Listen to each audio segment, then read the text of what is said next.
Morning, the water district service here in Davao City, since there was a leakage in our water, so immediately without messaging them, they are having fast services, quick services here in Davao.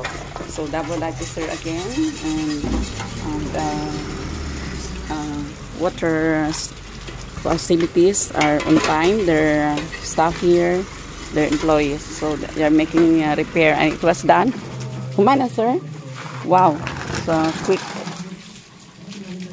So it was a repair. It was done. Dali naman di ay, sir, no? Oh man, thank you. I'm just picturing my vlog.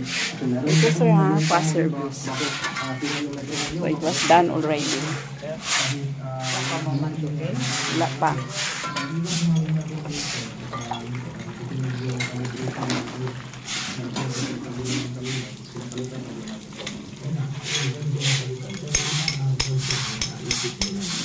Wow, it was already done.